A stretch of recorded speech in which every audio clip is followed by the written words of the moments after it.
Bonjour à toutes et à tous et bienvenue aux nouvelles personnes qui viennent de nous rejoindre. Aujourd'hui on se retrouve pour un nouveau message. Ce message touchera à votre ego et ce message sera ridicule pour certains, dérangeant pour d'autres, mais on est là avant tout pour ça. Je me suis questionnée à savoir s'il fallait que j'en parle ou pas et le Saint-Esprit a dû me convaincre. Car c'est un message qui fait un peu partie de ma vie. C'est vraiment un sujet dont j'aime pas parler. Mais le Saint-Esprit m'a convaincu pour qu'on en parle aujourd'hui. Et avant tout, ce message n'est pas pour tout le monde. Mais vraiment, ce message est pour une personne qui en a besoin. Et une personne qui a besoin de vivre le changement dans sa vie et de surtout expérimenter la main de Dieu. Pour commencer, je ne savais vraiment pas de quoi je devais parler. Je réfléchissais, puis j'ai commencé à prier. Et pendant que je priais, j'ai eu cette vision. C'était une vision d'une personne choisie par Dieu, d'une personne remplie par Dieu et qui portait un vêtement blanc très éclatant. Et cette personne avait sur elle par contre une cape noire sur son dos. Je priais et j'ai eu cette vision. Je me suis demandé mais qu'est-ce que ça veut dire? Et Dieu m'a fait comprendre qu'en réalité que cette personne, c'est une personne choisie par Dieu et une personne à qui Dieu veut faire du bien, à qui Dieu veut faire de nouvelles choses. Mais ce qui se passe, c'est que cette personne, qui peut être toi, porte une cape noire sur elle. Et cette cape noire-là, qu'est-ce que ça symbolise? Le Saint-Esprit m'a fait comprendre que cette cape noire symbolisait en fait des blessures, une honte, des trahisons, des traumas. Et cette personne portait cela sur elle. Alors que le Seigneur veut faire de choses nouvelles dans sa vie. Beaucoup de personnes, de manière consciente ou de manière inconsciente, trimballent sur leur dos et se baladent comme une corde derrière eux en ramenant leurs blessures, leurs traumas, leurs trahisons dans chaque nouvelle saison de leur vie.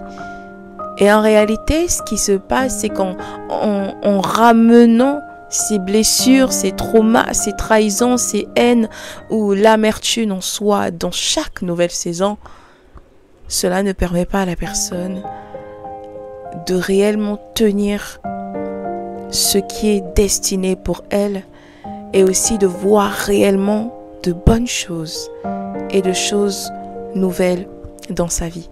Comme vous le savez, pour mieux illustrer ce que je suis en train de dire et mieux faire passer mon message, je vais exposer 2 témoignages de ce que j'ai vécu et j'ai tellement vécu Dieu dans ce domaine, alors je vais vous partager 2 témoignages. Le premier témoignage, ce sera une blessure dans une relation. Et le deuxième témoignage, ce sera une blessure profonde en amitié. Je commence par le premier témoignage. Alors, il fut une époque, j'étais dans une relation qui était toxique. Une relation toxique, l'un comme pour l'autre. C'était une époque où je ne me connaissais pas et où je ne connaissais pas en profondeur le Seigneur. Alors c'était une relation toxique. Dans cette relation, il y avait des trahisons, il y avait l'amertume, il y avait en fait le rabaissement, la perte d'estime personnelle, le dénigrement, des trahisons à ne plus compter. Et c'est ce qui a créé à cette époque beaucoup de traumas en moi, le peu d'estime en moi et une blessure très profonde parce que cette relation en fait elle n'était pas pour moi, elle était toxique pour moi. Mais pendant que j'étais dans cette relation, je me rappelle très bien que en y réfléchissant, j'étais dans le déni. et je ne connaissais pas qui j'étais. Alors dans cette relation, avant qu'une chose me fasse du tort dans la relation, ou avant que cette personne me fasse du tort dans la relation, le Seigneur me parlait quand même. Le Saint-Esprit me révélait toujours en amont, par des songes, par une situation, ce qui allait arriver. Et à chaque fois que j'étais confrontée à cela, je me disais non, ça doit être mon imagination. Et les personnes qui m'entouraient, surtout cette personne, faisaient en sorte aussi que j'ai aussi le doute dans ce domaine et de me dire non, c'est mon imagination. Mais c'était récurrent. Et lorsque je disais mais pourquoi je vois ces choses, je ne veux pas, là c'est mon imagination. En fait le Saint-Esprit continuait quand même à me révéler par des situations, par des songes, etc. Ce qui allait se passer en avant. Et effectivement ce que je voyais, c'est ce qui arrivait. Que ce soit les conquêtes où je voyais, c'est ce qui arrivait en fait comme situation. Et c'était une situation qui était très pesante à cette époque, mais en réalité, je ne comprenais pas. Le Seigneur a dû passer par mon entourage pour me faire comprendre les choses. Mais j'étais tellement fermée et dans un déni que je me disais, ce n'est pas forcément la vérité. Alors, comme vous le savez, le Seigneur sait toujours faire les choses quand il aime ses enfants. Ce qui va se passer, c'est que ça va devenir trop.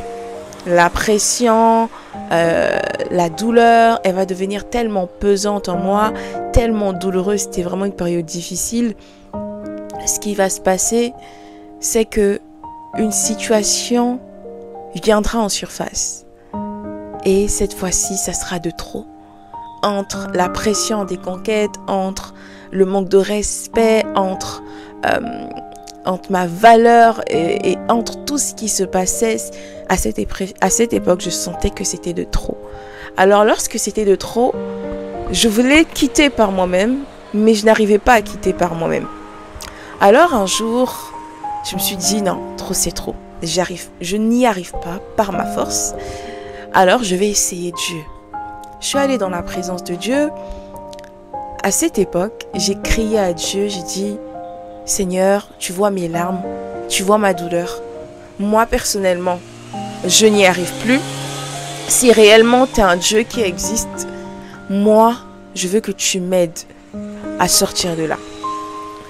Parce que par ma propre force, je ne vais pas y arriver. Et Dieu écoute, Dieu y répond. Il va créer une situation qui fera en sorte que je quitte de là sans même par ma propre volonté. Donc lorsque la situation, elle est là, c'est une situation qui a tout bousculé. Et en réalité, même la relation m'a repoussée d'elle-même. À cette époque, lorsque la relation m'a repoussée, j'ai dit tiens, c'est le Seigneur qui me répond, mais en même temps, c'était douloureux. Je me suis détachée quand même, même si je suis sortie de là de manière très difficile et humiliante, parce que la situation qui avait survenu était horrible. Le Seigneur m'a fait en sorte que cette relation me repousse. Lorsque la relation m'a repoussée, j'ai vu le vrai visage de la personne. Alors, ce qui a commencé à suivre, ça a été beaucoup de dénigrement de cette personne et même de l'entourage. J'ai vu le visage des personnes que je ne connaissais pas. Ça a été très dur, ça a été très lourd, ça a été très blessant. Et en prenant mes distances, je sais qu'au début, j'ai quitté, mais j'étais un peu encore attachée. Et en prenant mes distances, en voulant me reconstruire après, cette personne a voulu revenir. Mais ensuite, j'ai tenu ferme parce que le Seigneur m'a révélé aussi qu'il allait revenir. Alors, lorsque la personne a voulu revenir, je suis tombée dans le piège une fois. Après, je suis ressortie. Et cette fois-ci, j'ai dit, rappelle-toi de ma prière. Et là, le Seigneur, il m'a soutenue. Il m'a sorti de là. J'ai vu le visage de cette personne. J'ai vu en réalité que cet environnement, c'était pas pour moi en fait. Je méritais tellement mieux, tellement de bonnes choses. Et par là, j'ai commencé à voir le Seigneur se révéler à moi, à me montrer qui je suis, à me montrer ma valeur. Et je me rappelle que c'était au tout début où j'ai réellement donné ma vie à Christ. C'était cette période-là. Donc voilà. Et j'ai commencé à expérimenter Dieu et j'ai commencé à voir ce qui allait arriver plus tard pour moi comme les bonnes choses qui m'étaient destinées. Et je les ai vues. Si j'y étais restée, je n'aurais pas vu ce que Dieu était capable de faire.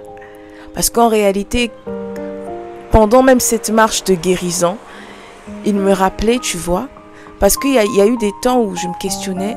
Il m'a dit non, laisse tomber ma fille, ce que tu as laissé, j'ai mieux pour toi. Et aujourd'hui, j'ai vu le mieux que Dieu avait pour moi qui dépassait au-delà même de ce que je pouvais imaginer, juste par un point où je me suis abandonnée. Le deuxième témoignage, ce sera les amitiés, ce sera plutôt une blessure en amitié. Il fut un temps où j'étais entourée, disons, des personnes, des amis que je pensais réellement que c'était réciproque.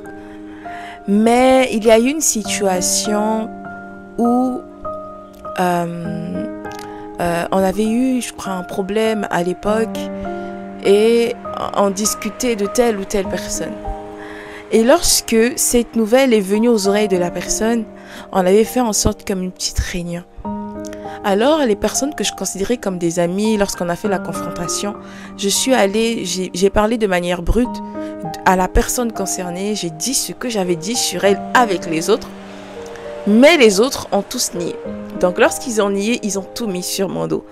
Ce jour-là, je sais que j'étais très choquée, j'étais très blessée, parce que je ne m'attendais pas à quel point les gens étaient capables de mentir alors que la vérité était juste là, mais de pouvoir le déverser sur une autre personne, donc c'était moi.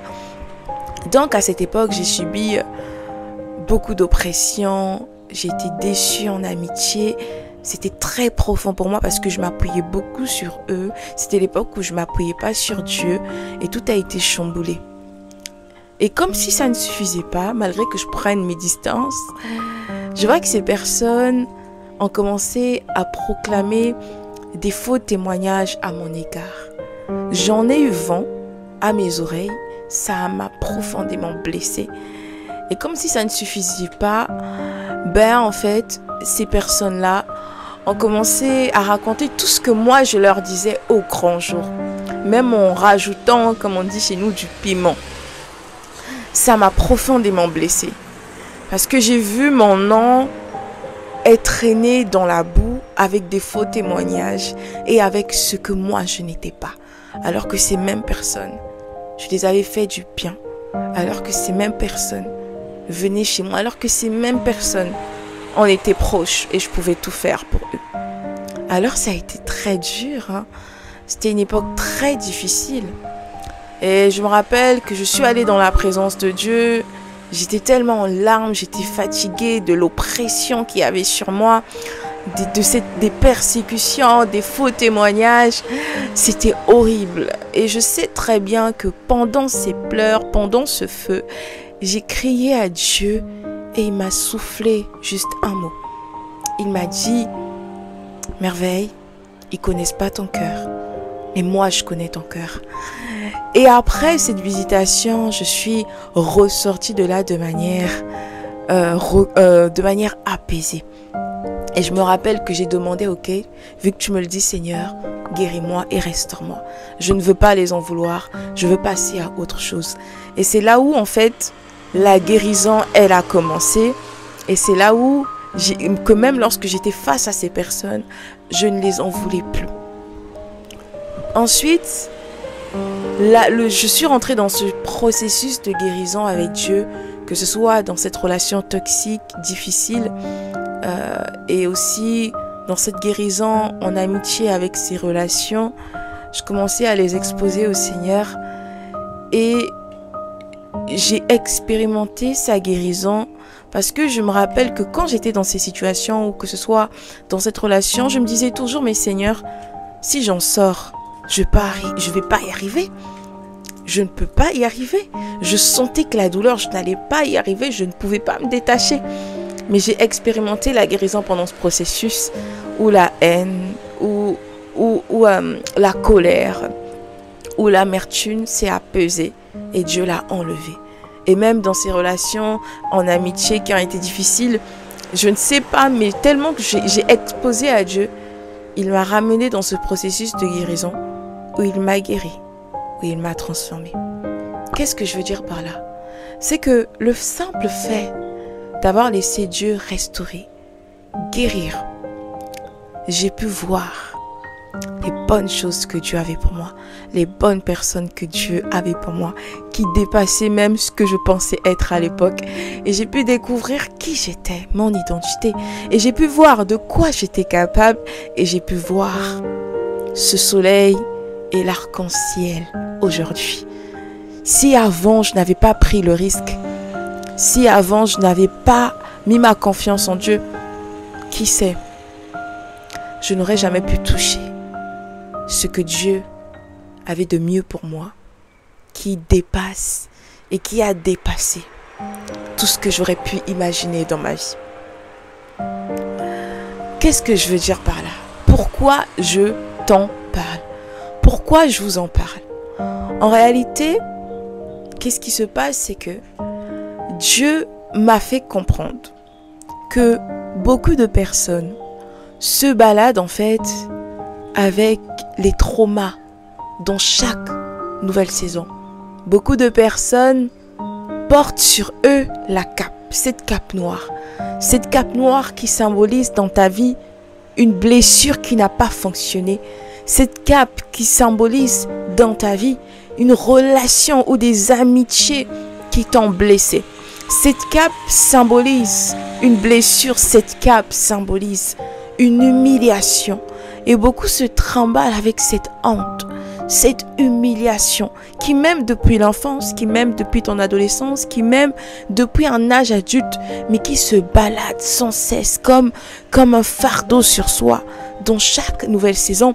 Alors qu'en réalité, le Seigneur, il veut pouvoir faire de choses nouvelles dans ta vie, mais il n'a pas toute la place pour le faire, car beaucoup de personnes vous trimballez avec ces choses. Ça pince dans votre cœur et cela pince en vous. Et vu que Dieu veut faire deux choses nouvelles, parce que vous portez cela sur vous, vous n'arrivez pas à toucher de nouvelles opportunités, de nouvelles relations, de belles choses, des choses nouvelles que le Seigneur est sur le point de faire. Je vous explique. Vous êtes cette personne et devant vous, vous êtes face à deux chemins. Qu'est-ce que cela symbolise et qu'est-ce que cela signifie? Les deux chemins seront, on a une personne qui est dans un couloir. Ce couloir-là, au fond, il y a une porte. Et lorsque cette personne avance, elle laisse tomber les blessures et lâche prise surtout. Ce qui veut dire qu'elle traverse ce couloir de manière à être légère. Et lorsqu'elle arrive devant, il y a cette grande porte ouverte, remplie de lumière.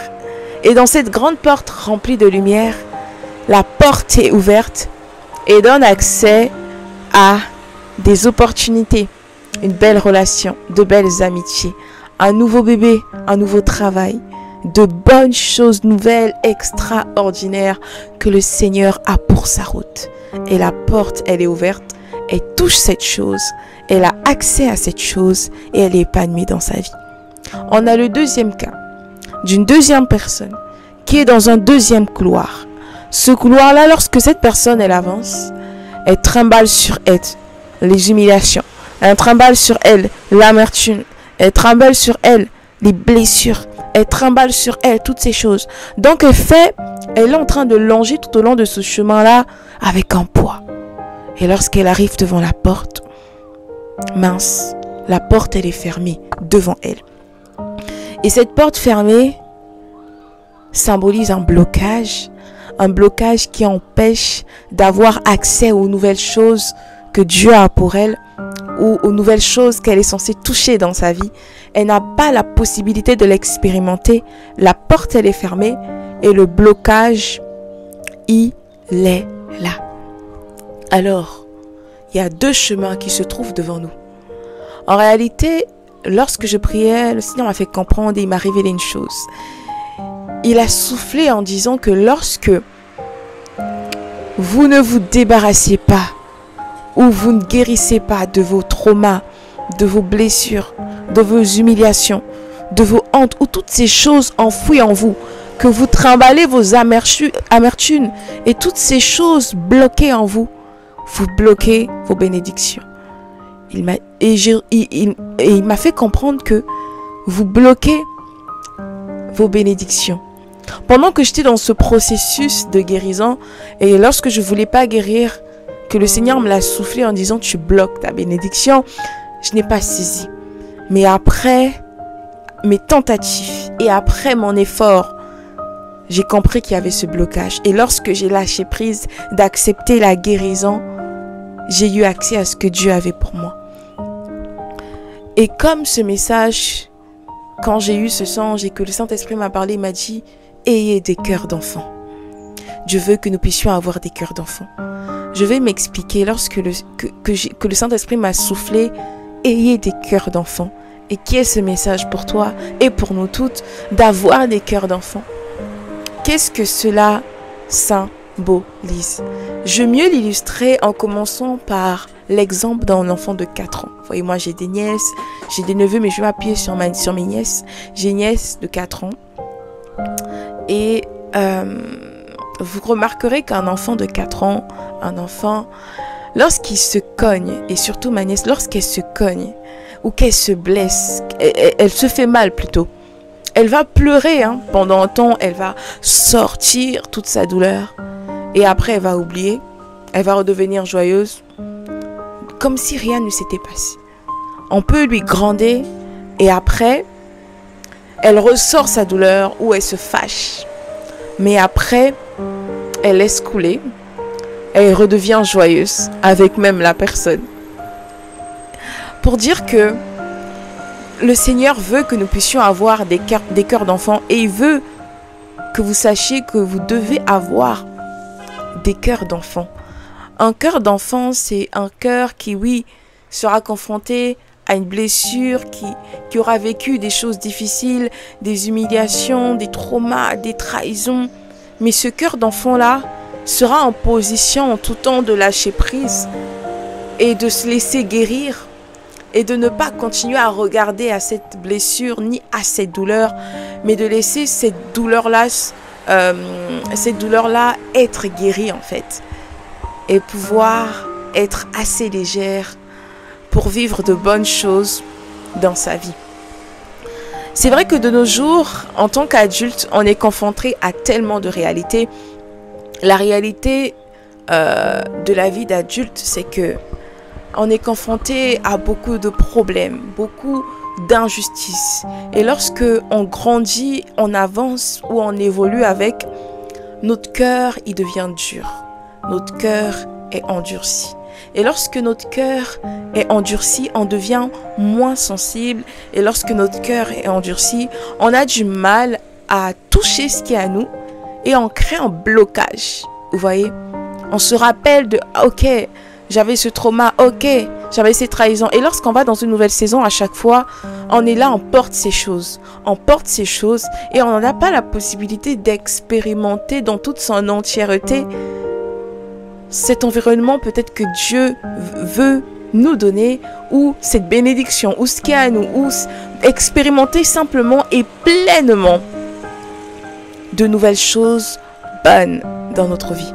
Le problème, c'est que quand on est confronté à cette vie d'adulte, tellement on a vécu beaucoup de choses, notre regard est sombre et notre vue, elle est noire, et elle est teintée. Et lorsqu'elle est teintée, on n'arrive pas à toucher. Et lorsqu'on n'arrive pas à toucher, on est dans cet environnement de blocage. Et on revit sans cesse comme un film tout ce qui nous fait mal. On revit sans cesse comme un film tout ce que les personnes nous ont fait. On revit sans cesse comme un film toutes ces mauvaises choses qu'on a subies, on les transporte à chaque fois. Et c'est ce qui crée un blocage. Est-ce que vous vous souvenez de la femme de Lot? Je trouve que c'est un très bel exemple. La femme de Lot, disons que le Seigneur les avait demandé de quitter la ville. Sans faire erreur, c'était cette ville, de quitter la ville et que le Seigneur allait apporter un châtiment dans la ville où ils habitaient, de quitter Sodome. Et lorsqu'ils devaient quitter, on leur a donné comme instruction, ne vous retournez pas et ne regardez pas derrière. Et lorsqu'ils étaient en train d'échapper, de sortir de cette ville, la femme de Lot fera une erreur. Elle va regarder en arrière. Lorsqu'elle regarde en arrière, elle se transforme en une statue de sel. Elle est pétrifiée, elle est là, et elle n'a plus avancé. Et elle a sacrifié cette nouvelle terre, ces nouvelles choses que Dieu voulait faire dans leur vie en leur délivrant de où ils étaient. Et beaucoup, malheureusement, vous êtes pétrifiés comme la femme de Lot. Pétrifiés en restant là, en regardant derrière, en regardant à cette relation qui a échoué, en regardant aux trahisons que vous avez subies, en regardant aux humiliations, en regardant chaque chose, en ressassant ces blessures. Et cela, en réalité, vous empêche de toucher pleinement ce qui est à vous et d'être épanoui dans votre vie et de toucher une bénédiction que Dieu veut en réalité vous donner. Et vous êtes là pétrifié. Pétrifié dans cela. Vous êtes là pétrifié. Comme la femme de Lot. Et comme la femme de Lot qui n'a pas pu bouger, vous aussi vous ne bougez pas parce que vous êtes là, vous êtes resté là. Comme la femme de Lot qui était restée là en regardant en arrière et vous êtes là, vous regardez en arrière. Et dans cette position, Dieu ne peut pas vous permettre de toucher aux bonnes choses pleinement qu'il a pour vous et d'expérimenter sa restauration, d'expérimenter de nouvelles relations, d'expérimenter un nouveau travail, d'expérimenter de nouvelles promesses, d'expérimenter les bonnes choses sur le point d'arriver dans votre vie. Malheureusement, vous êtes là. Et cela apporte un certain blocage et sans le rendre compte, vous bloquez votre propre évolution par vous-même. Mais si je fais ce podcast, c'est pour éveiller une conscience. On est là pour ça. Ne te sens pas coupable. C'est pas dans ce message n'a pas pour but que tu te sentes coupable, mais c'est un but de réveiller ta conscience. À qui je m'adresse en fait à travers ce message? Je m'adresse en réalité à toutes ces personnes qui ont un cœur endurci comme moi. J'ai eu un cœur endurci à l'époque avec les blessures, avec les trahisons, ou une personne qui a un cœur endurci avec les humiliations et toutes ces choses en soi. Ce message, c'est pour un cœur comme le tien. Et ce message a pour but d'éveiller ta conscience. Parce que tu dois savoir que Dieu, il veut te restaurer. Dieu, il veut te faire du bien. Dieu veut faire de nouvelles choses dans ta vie comme tu n'en as jamais vu. Et cela commence par le lâcher prise. Et cela commence par la prise de conscience de où tu en es. Et cela commence en te posant la question, est-ce que je veux rester au même point en regardant derrière? Est-ce que je veux rester et continuer là où je suis en continuant à subir? C'est vrai que lorsqu'on est face à toutes ces choses, je me rappelle de cette époque où je vivais, que ce soit cette relation, ces amitiés, cette situation difficile, je ne voyais pas le bout du tunnel, je ne voyais pas la lumière au bout de ce couloir. Et je me disais toujours, je ne vais pas y arriver. Je me disais toujours, je ne peux pas. Je me disais toujours, je pense que là où je suis, c'est peut-être ce qu'il me faut.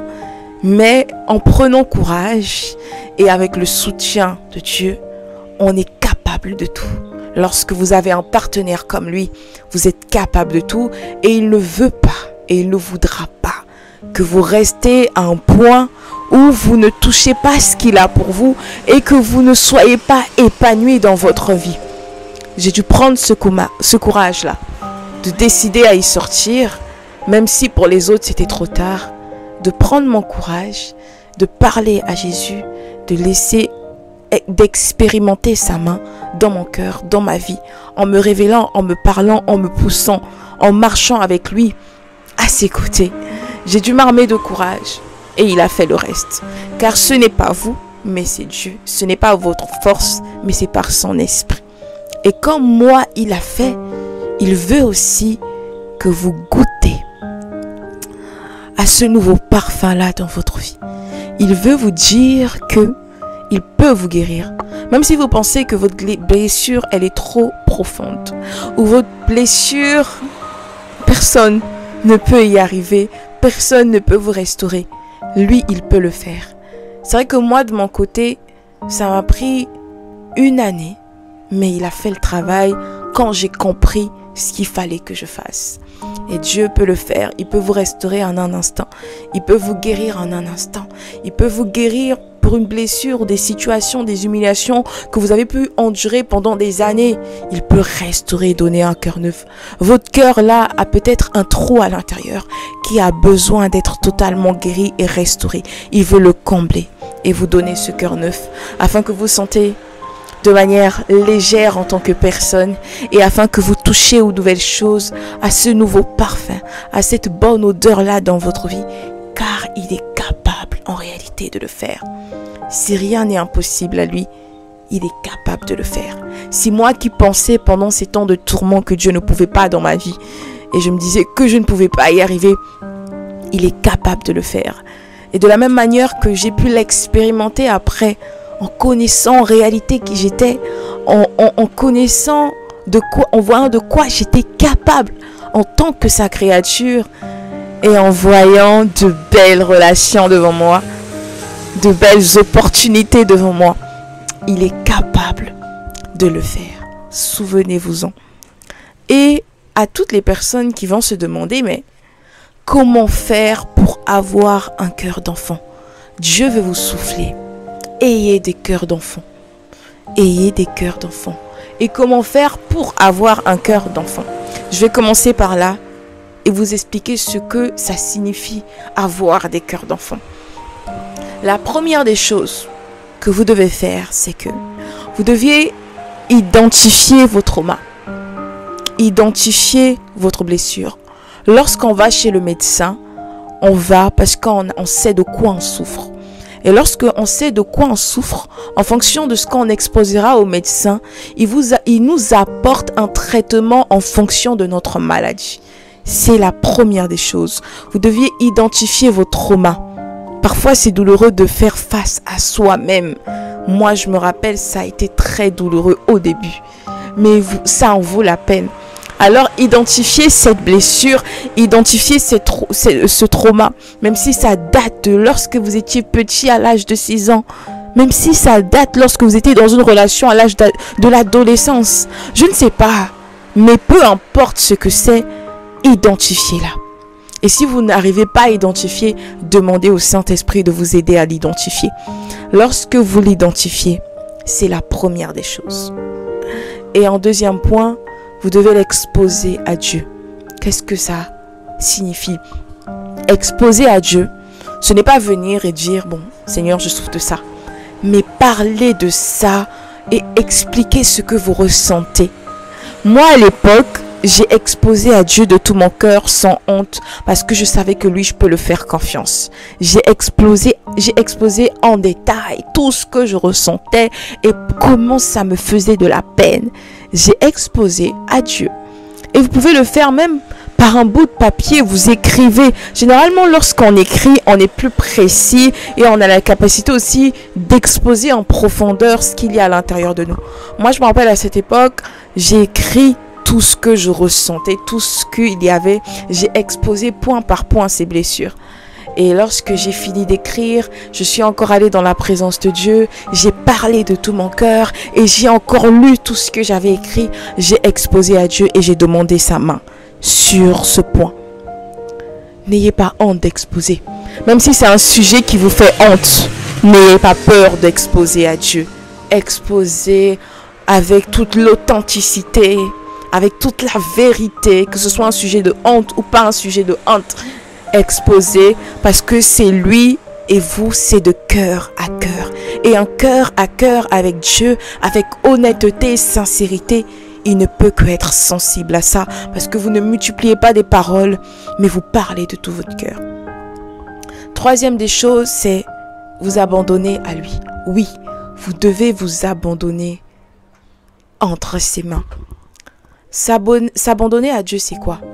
C'est que vous avez en fait identifié, vous avez exposé. Maintenant, vous vous abandonnez à lui en disant, je me rappelle à cette époque, j'avais dit, Seigneur, Jésus, je ne sais pas comment je vais sortir, je ne sais pas comment.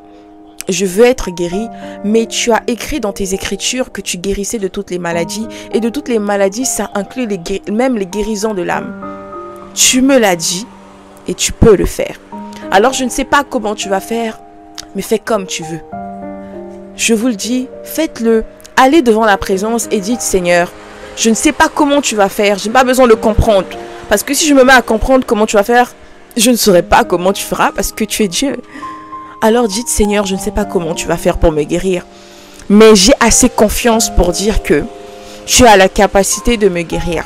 Et je m'abandonne entre tes mains. Abandonnez-vous à lui et laissez-le faire. Et la quatrième des choses, c'est de persévérer dans sa présence.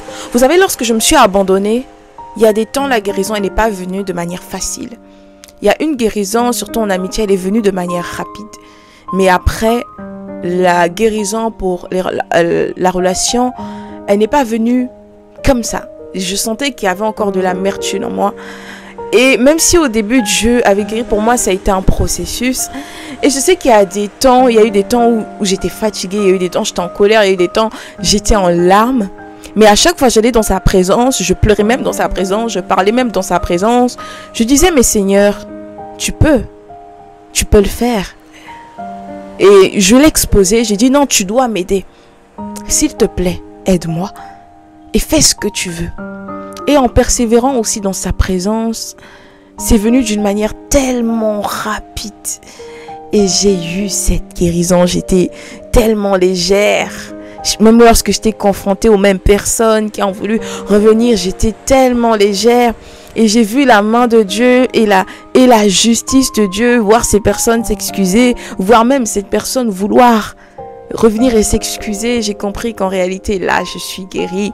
Même s'ils n'étaient pas venus s'excuser, ça n'allait rien changer parce que dans mon cœur, j'avais déjà pardonné. Et j'avais déjà vu la main de Dieu. Alors vous devez persévérer dans sa présence jusqu'à cette guérison. Moi, je suis un témoignage et même des proches l'ont vu pour se dire « Waouh, t'as réussi à guérir dans ce bain. Toi, tu as quitté cette situation-là. » C'est que je vous dis, il n'y a que Dieu qui peut le faire. Si de l'état dépressif, de l'état suicidaire dans lequel j'étais à cette époque, ce n'est plus qui je suis aujourd'hui. Et en plus, un clin d'œil à Dieu comme un témoignage. Aujourd'hui, je vois. Et je vois ce que Dieu avait pour moi. Et en réalité, ça dépasse même ce que je m'attendais, ce auquel je m'attendais. Comme il le dit clairement, le Seigneur fait de choses nouvelles et généralement, il fait au-delà de nos attentes. Et je veux que, en tant que frère et en tant que sœur, que vous puissiez expérimenter cela. Que vous puissiez expérimenter cela.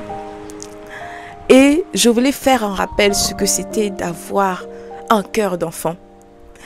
En fait, lorsque vous avez un cœur d'enfant, comme le Saint-Esprit qui me l'a soufflé, il m'a dit, ayez des cœurs d'enfant. Lorsque vous avez un cœur d'enfant, vous savez, cela vous évite d'amasser des blessures à venir tout au long de votre vie. Qu'est-ce que je suis en train de dire? On est tout le temps confronté à des blessures, à des humiliations, à des mauvaises personnes, à des serpents autour de nous, à des personnes toxiques ou à des situations qui vont nous blesser, qui vont nous faire du mal. Mais lorsqu'on a un cœur d'enfant, en fait, lorsqu'on est confronté à ces situations, vous aurez même déjà cette capacité de pardonner, de lâcher prise. Lâcher prise ne veut pas dire que ça ne vous a pas fait mal. Lâcher prise, vous dire, ok, ça m'a fait du mal. Jésus, guéris-moi. Vous lâchez prise et vous avancez. Et cela va vous éviter d'amasser, de porter comme un sac lourd dans le dos tout vos traumas, toutes vos blessures. Et vous serez beaucoup plus épanoui et vous pourrez avoir ce que Dieu a pour vous. Généralement, lorsque la guérison n'est pas faite, c'est difficile de toucher à ce que Dieu veut pour nous. Donc même si la guérison ou le faire de face à ce qui vous a blessé, elle est nécessaire, même si elle est douloureuse, parce qu'elle en vaut la peine, parce que Dieu veut vous donner au-delà et vous faire plus dans votre vie. Il veut peut-être vous donner ce nouveau travail. Peut-être que vous avez échoué dans un business, vous êtes toujours là-dessus. Mais non, sortez de là, levez-vous. Apprenez et réessayez, et là où ça fonctionnera, vous verrez Dieu, il va vous guider. Ou une relation qui n'a pas fonctionné, vous êtes là à ressasser, alors ce qui se passe c'est que vous allez attirer les personnes qui étaient semblables, les personnes semblables à cette blessure, et en réalité ils vont être toxiques encore plus pour vous parce que vous n'aurez pas compris, parce que vous n'aurez pas guéri. Ou encore vous êtes là à garder la douleur sur vous. Dieu veut pas de ça. Dieu ne veut pas que vous gardez la douleur en vous. Il ne veut pas que vous gardez la souffrance en vous. Il dit, portez mon joug, car mon joug, il est léger. Et c'est la vérité. Portez son joug, car il est léger. Et il veut vous restaurer. Il veut te donner cette chose nouvelle que tu penses que, ok, Dieu, tu as ça pour moi. Moi, j'étais face à cette réaction où lorsque j'ai vu et j'ai touché et j'ai expérimenté ce que Dieu avait pour moi, j'ai dit, ok, j'ai eu raison de te faire confiance. Faites confiance à Dieu. Et lorsqu'on le fait confiance, on ne finit jamais dans la honte. Et qu'est-ce que cela signifie avoir aussi un cœur d'enfant? Un cœur d'enfant ici, je m'explique de manière claire et de manière nette. Un cœur d'enfant ne veut pas dire subir. Un cœur d'enfant ne veut pas dire subir. Non. Un cœur d'enfant, ça va être, vous reconnaissez que vous avez mal, mais vous décidez de lâcher prise et de laisser Dieu guérir à chaque fois. Et de garder votre cœur plus que toute autre chose. Un cœur d'enfant, ça signifie aussi qu'une situation, une personne peut vous blesser. Vous pardonnez, vous lâchez prise, vous gardez votre cœur parce que votre cœur, il est précieux et il est source de la vie. Et ensuite, ce qui se passe, c'est que vous pouvez pardonner une personne, mais lorsque vous sentez que cette personne n'est plus bonne pour vous, vous ne gardez pas forcément le contact, mais il y a un climat de paix et vous avancez. Vous ne gardez pas forcément ces personnes, mais vous avez pardonné, vous avez guéri et ces personnes n'est pas autour de vous, mais vous avancez et vous êtes guéri, restauré. Et que lorsque vous êtes confronté à ces personnes, vous sentez que vous avez la paix. C'est ça avoir un cœur d'enfant. Ce n'est pas subir, non. Je m'explique clair et net, ce n'est pas subir. Un cœur d'enfant, c'est que vous apprenez de chaque situation, de chaque trauma. Dieu vous guérit, vous restaure et vous donne de la sagesse. Et lorsque vous avez un cœur d'enfant, vous lâchez prise et vous avez accès à vos bénédictions, car vous ne portez pas sur vous la haine, la blessure, l'amertume, au point d'avoir la porte fermée devant vous, de vous empêcher de toucher à vos bénédictions. Ce n'est pas cela. Un cœur d'enfant, c'est apprendre à lâcher prise devant Dieu et en fait de ne pas accepter de porter des amertumes, des trahisons, des blessures en soi et de les ramener dans chaque nouvelle saison. Je vous donne un exemple. Je crois que c'est le mieux. Ça sera le mieux illustré et clair pour vous. Je vous donne un exemple. Lorsqu'il pleut et qu'il y a le soleil en même temps, ce n'est pas très agréable. Mais lorsqu'il y a d'abord la pluie, ensuite il y a le beau temps, c'est très agréable. C'est pareil pour vous. Parfois, en même temps, Dieu veut faire de bonnes choses, mais le temps est encore gris et il pleut encore des cordes. Il y a le soleil, vous ne pouvez pas profiter du soleil. Mais en réalité, si vous guérissez et que Dieu vous restaure, vous profitez pleinement du soleil. Et c'est tellement agréable. Ce message, Dieu veut te restaurer. Et je prie que dans le nom de Jésus, que Dieu te restaure.